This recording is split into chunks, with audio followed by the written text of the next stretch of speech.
Private finance కంపెనీలతో అప్రమత్తంగా ఉండాలని తెలంగాణ పోలీసులు ప్రజల్ని హెచ్చరించారు. రిజర్వ్ బ్యాంక్ సూచనల ప్రకారం మొత్తం 31 ఫైనాన్స్ కంపెనీలను బ్లాక్ లిస్టులో పెడుతూ సిఐడి పోలీసులు ఆదేశాలు జారీ చేశారు. ఇందులో ఈనాడు గ్రూప్ కు చెందిన మార్గదర్శి investment and leasing private limited, Margadarsi ఫైనాన్సేషన్ private limited సంస్థలు కూడా ఉన్నాయి. ఈ రెండింటి ప్రధాన కార్యాలయం హైదరాబాద్ సోమాజిగూడలోని ఈనాడు కాంపౌండ్ లోనే ఉన్నాయి. ఈ కంపెనీలతో ఎటువంటి లావాదేవీలు జరపొద్దని సిఐడి తరపున additional director general of police ఉత్తర్వుల్లో పేర్కొన్నారు. దీనికి సంబంధించి మరిన్ని అప్డేట్స్ మా కరెస్పాండెంట్ రాజ్ కుమార్ అందిస్తారు. రాజ్ కుమార్, చెప్పండి, దీనికి సంబంధించి మీ దగ్గర ఉన్న అప్డేట్స్ ఏంటి?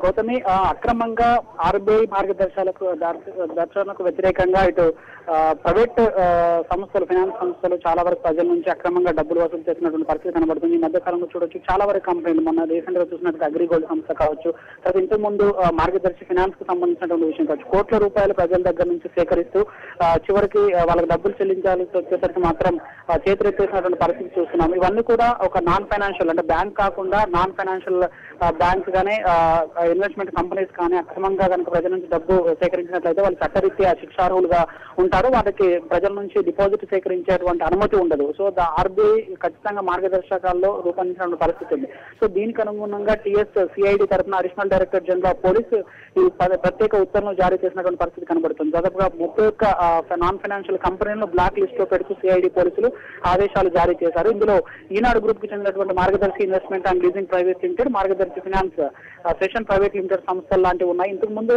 ఈ మార్గదర్శికి సంబంధించినటువంటి దాదాపుగా 1600 నుంచి 2000 కోట్ల వరకు అక్రమంగా డిపాజిట్ పెంచాలనేటువంటి అభియోగాలు మోపినటువంటి పరిస్థితి ఉంది. ఇదిగా ఈ మధ్యకాలంలో చూస్తున్నాం చాలా వరకు చిట్ ఫండ్ కంపెనీలన్నీ కూడా నాన్ ఫైనాన్షియల్ వ్యవహారాలను కొనసాగిస్తూ ప్రజల నుంచి అక్రమంగా డబ్బులు తీసుకున్నటువంటి పరిస్థితి కనబడుతుంది. సో దీన్ని దృష్టిలో పెట్టుకుని ఆర్బీఐ మార్గదర్శకాలకు అనుగుణంగా సిఐడి తరఫున అడిషనల్ డైరెక్టర్ జనరల్ ఈ ఉత్తర్వులు జారీ చేసినటువంటి పరిస్థితి కనబడుతుంది. ఇక నుంచి ఏవైతే ఈ ఉత్తర్వుల్లో పేర్కొన్నట్టు దాదాపు 31 కంపెనీలు, 31 నాన్ ఫైనాన్షియల్ కంపెనీలు కనుక ప్రజల దగ్గర నుంచి డబ్బులు సేకరించినట్లయితే చట్టరీత్యా శిక్షార్హులుగా ఉండేటువంటి అవకాశం కనబడుతుంది. వీరిపైన కఠిన చర్యలు తీసుకునేందుకు కూడా ఇటు సిఐడి తర్వాత పోలీస్ డిపార్ట్మెంట్ పూర్తి స్థాయిలో సన్నద్ధమైనట్టుగా కనబడుతుంది.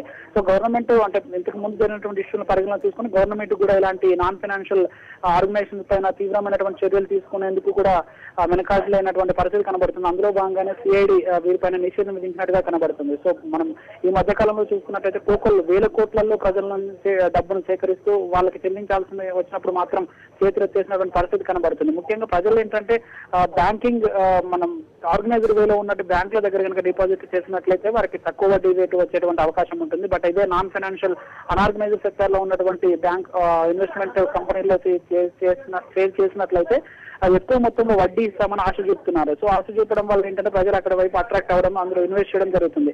తీరా ఒక 1 year 2 year లోపు వాళ్ళకి పే చేసినట్టు తక్కువ అమౌంట్ చేయడం, ఆ తర్వాత ఎక్కువ మొత్తం పే చేసే టైంకి వచ్చేసరికి చేతులెత్తేసినటువంటి పరిస్థితి ఉంటుంది. ఇలా కొన్ని వేల కోట్లు చూసుకోవచ్చు. మనం కోల్కతాలో చూసుకున్నట్లయితే శారదా స్కామ్ లాంటి భారీ కుంభకోణాలను కూడా చూడొచ్చు. శారదా స్కామ్ లో కూడా ఇలాంటి నాన్ ఫైనాన్షియల్ ఆర్గనైజేషన్ ప్రజల దగ్గర నుంచి వేల కోట్లు సేకరించడం జరిగింది. సేకరించి ఆటోమేటిక్ గా చేసినటువంటి పరిస్థితి ఉంది. అంటే దాంట్లో పొలిటికల్ దగ్గర నుంచి మొదలుకుంటే నాన్ ఫైనాన్షియల్ బడా ఇన్వెస్టర్లు బ్యాంకుల దగ్గర నుంచి అప్పులు తీసుకురావడం, చిన్న కంపెనీ స్టార్ట్ చేయడం, ప్రజల దగ్గర నుంచి మనీని సేకరించడం, సో దానికి ఎక్కువ వడ్డీ ఇస్తామని చెప్పి సేకరించడం, తీరా వచ్చిన తర్వాత చేతులు చేసడం పరిపాటిగా మారింది. సో దీన్ని గవర్నమెంట్ అంటే తెలంగాణ గవర్నమెంట్ చాలా సీరియస్ గా తీసుకుంది.